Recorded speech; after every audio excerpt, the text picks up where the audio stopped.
Let's take a look at this scene. Where to start? The headdresses that these guys are wearing are completely nuts.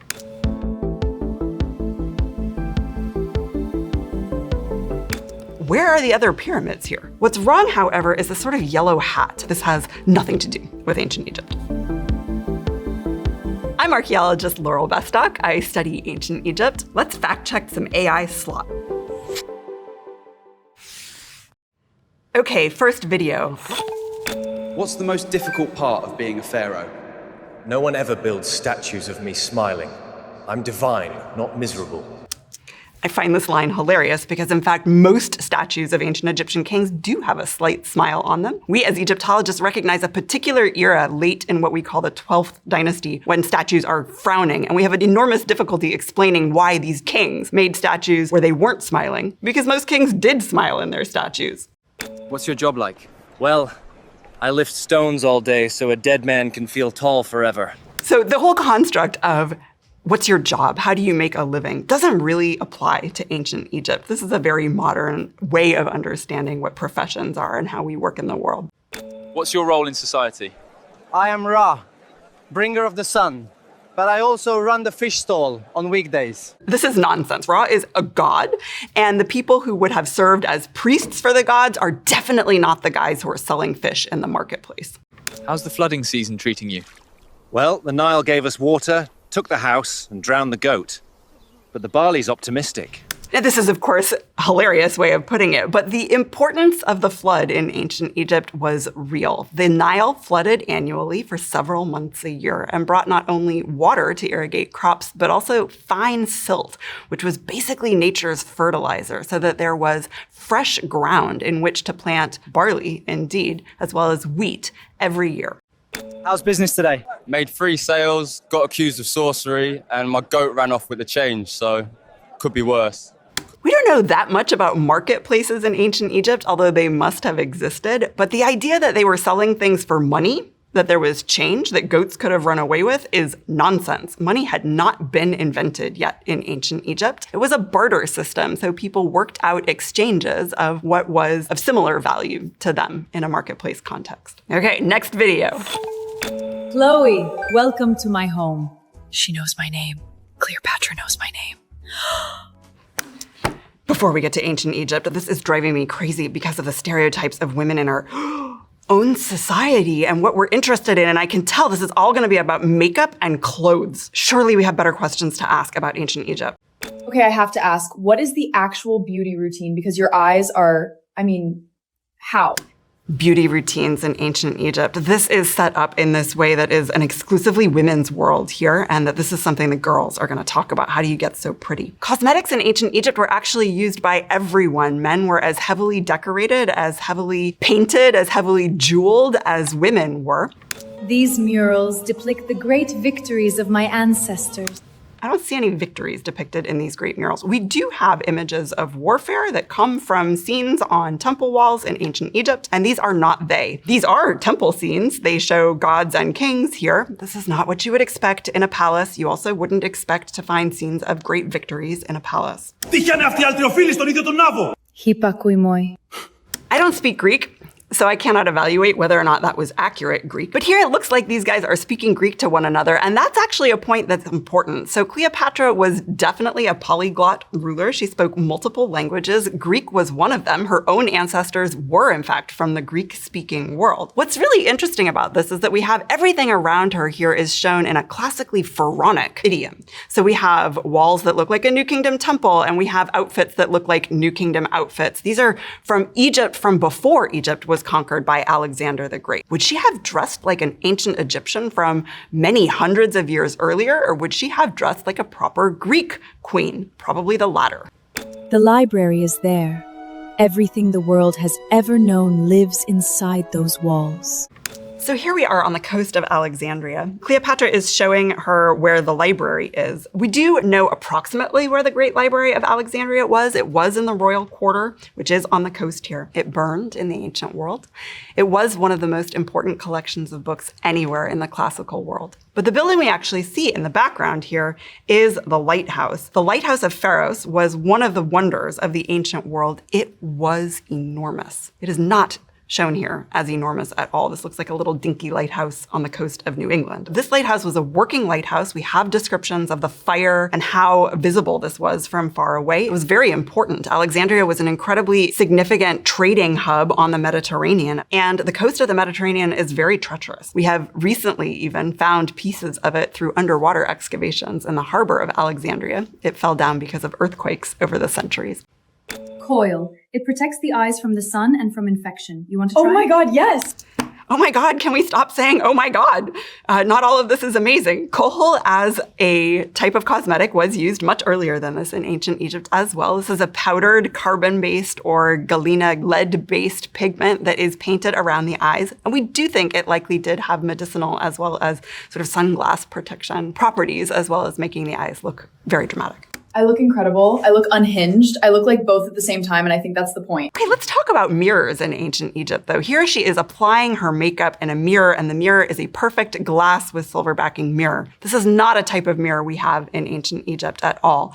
Mirrors, when we have them, are of bronze and sometimes silver. They would not have given you a particularly clear reflection, so it would have been, in fact, a very social thing to put on makeup. This is something you're relying on your best friend, or if you're the queen, your servants, to achieve for you. Next. This scene is rather great. Here we have the procession of a bark or a boat, a ceremonial boat that is on poles that are being carried by priests through a crowd. We see in the background, we see an obelisk and we can see a temple here as well. This is actually pretty accurate for what an Egyptian procession, a divine procession, would have looked like. When gods traveled on procession, the statue of the god was taken out of the temple room, put in a bark shrine on a boat like this, and then the bark shrine was carried on poles carried by priests through the city. Gods go on procession to be amongst the people, as you can see here, but they're usually going somewhere. They're going to visit another god in a different temple, or they're going to another temple of their own across the Nile, for instance. So while the basic idea of a procession with a bark shrine being carried by priests is quite accurate, when we actually look at what's going on inside this bark shrine, it looks totally like Ark of Covenant stuff. That detail is not what we would expect in ancient Egypt. This is a scene of embalming, and it's the embalming of somebody really important. He's getting the full works here, being turned into a mummy. We can see multiple people working on the body. They've got trays of things like salt and it looks like aromatics to put on the body as they're drying it out and wrapping it in linen. The detail I really like about this scene, however, is the priest who is standing at the head of the body that is being mummified. We can see that he is wearing what looks like a helmet or a headdress that has a long snout and big ears. This is a representation of the god Anubis, who takes the form of a jackal. And weird as this looks, this is actually quite accurate. We do know that priests engaged in aspects of mummification and the burial process for important people did actually wear headdresses like this, masks that covered their heads. And when they were wearing that mask, they were themselves Anubis. On the other hand, we have details that are also bonkers. We have in the foreground, we can see these jars that are what we call canopic jars. These are in order to hold the viscera. So you've got to take the wet bits out of somebody before you can mummify the body. Those wet bits, they're your internal organs. Those get mummified separately and you're going to want them in the afterlife. They're going to be put in jars to go with you in your tomb. There are only 4 of them in an actual Egyptian burial, and here we have 5. Here we have a Nile scene with a temple in the background, and the depiction of the temple is relatively accurate. The shape of the pylon here is what the entrance to a temple would have looked like. And in the foreground, we have boats, and you can see that some of the boats have sails up and some don't have sails up. The Egyptians did have sails on their boats, and in fact, they used them principally when sailing southward. When ancient Egyptian boats sailed south, the wind, which is predominantly from the north, would have propelled the boats. When ancient Egyptians sail northward, the wind is against them, but the flow of the river is with them. So you drop the sail and you can sail that way. Next video. You're a kid in ancient Egypt and you wake up on your mat looking out over the pyramid and you have your breakfast of honey. Well, honey's accurate. They did use beekeeping in ancient Egypt and they harvested honey both as a food. They didn't have sugar, so it was a major sweetener. It was also used medicinally. That you could see the pyramid out your window, not so probable. And let's keep following this day of a child in ancient Egypt. Again, pyramid in the background, not so likely. The idea that childhood is a time of carefree ability to explore and learn on your own is an extremely modern construct. The idea that childhood was even a separate sort of phase of life is not something we see a ton of evidence for in ancient Egypt. We also see a donkey trotting down the street. This is accurate. We have evidence of the domestication of the donkey in Egypt going back to 3000 BC. Board games. We do have board games from ancient Egypt. All of our evidence is that these are actually used by adults, sometimes ritually, sometimes to pass time. But in fact, children wouldn't have had much free time, and play was not considered important as far as we know for ancient Egyptian children. As soon as they could, they were being engaged in and involved in the productive economic life of a household. School in ancient Egypt. What schools we know of were conducted within the palace. Only very elite people were expected to learn to read and write at all. Very elite children would have then gone to the palace. This is mostly members of the king's family or very favored courtiers as well. And they would have learned mostly by writing down what a teacher is speaking. They would have been using boards to write on. They're not pre-written on, as you see here. We do have school texts, so we have the bad handwriting of people who are learning to write, for instance. Okay, next video. Here we are at Giza, and in some ways this is a better depiction of Giza than we're finding in a lot of the AI slop. Look, we actually have the river and we have some agricultural land between the river and the pyramids. This is great.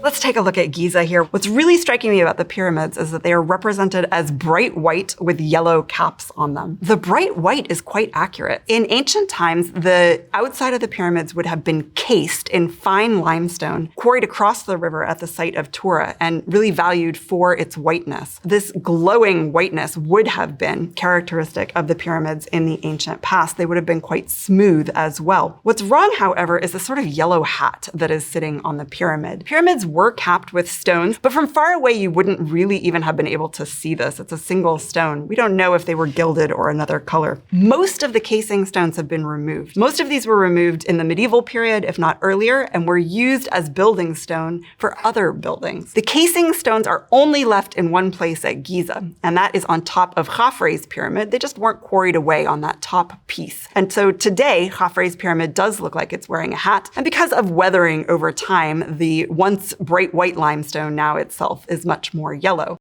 Let's talk about warfare in ancient Egypt. A lot of the depictions of battle we're seeing here have elements that are accurate. Some of the shield shapes, for instance, are even pretty good. One thing that's jumping out to me as unlikely, however, is the scale of battle we're seeing here. Really large armies are not usually the case in ancient Egypt. We have here a chariot with two people in it, one of whom is controlling the horses and one of whom is firing. This is accurate. This is what Egyptian chariots would have been like. We have actual chariots preserved in the tomb of Tutankhamun. They were disassembled, but all the parts are there. We can put them back together. And we have numerous scenes from the New Kingdom that show chariot warfare on the walls of temples. The headdresses that these guys are wearing, however, are completely nuts. This has no relationship to what we think people would have actually worn on their heads while going into battle. Next.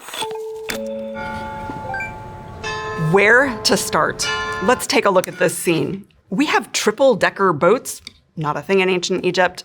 We have a line of temples on the bank of the Nile. They're not really in the right place with regards to the Nile, but particularly, let's look at this temple. We have people going up this enormous, steep staircase to get to this temple, and they're entering through a portico that has these columns on it. Steep staircases leading to temple entrances come straight from the classical world. This is not what the approach to an ancient Egyptian temple looks like at all. Then the doorway that we get to is all wrong. The doorway into an Egyptian temple is quite narrow. This is designed to restrict access to the temple, not to allow big crowds to walk in. Most people were not allowed to go into the temple at all. The temple is a very restricted place, not a place where the crowds are gathering in most cases. Even the design of the temple itself, the facade of this stone gateway, what we would call a pylon in ancient Egypt, is really wrong. We would expect a pylon in ancient Egypt to have different sides. The two sides are higher than the middle. So the middle actually has a gap in it, which represents the horizon over which the sun rises every day. I think this landscape is supposed to combine two different places in Egypt, but I'm not entirely sure. In the foreground, we have a totally impossible boat. We have no depictions of boats that look like this. We have no remains of boats that look like this from ancient Egypt. We have a really good idea of what boats looked like in ancient Egypt because we do have them carved in relief scenes on temples. We even have the remains of ancient boats. For instance, we excavated a boat still in excellent condition near the Great Pyramid. The way background, we have an urban sprawl, and from this distance, for buildings to be this tall, these must be skyscrapers. What are we looking at, Cincinnati? But what's funniest to me in this scene is really this pyramid. We absolutely have the pyramid of Khafre here. It was the second of the very large pyramids at Giza, so it never existed without another big pyramid there. And by the time the top of Khafre's pyramid looked like this, there were in fact all three pyramids at Giza. Where are the other pyramids here? Here we have an urban setting. You can see from the marketplaces that this is a place where life is taking place. However, we're out in the desert, which is not where most cities were. And we are looking at buildings that themselves don't look like the urban fabric of ancient Egypt. These are stone carved buildings. They're really dense. We would expect people to be living in mud brick houses. Here we seem to be in the courtyard of a temple. And this is maybe one of the things that is not so off in one of these videos. This might be something like a festival in a temple courtyard, a time when ordinary people were allowed to come into the god's precinct, at least into the forecourt, if not actually into the rooms where the god himself lived. But let's not talk about what the crowd is wearing and what the crowd itself actually looks like. This has nothing to do with ancient Egypt.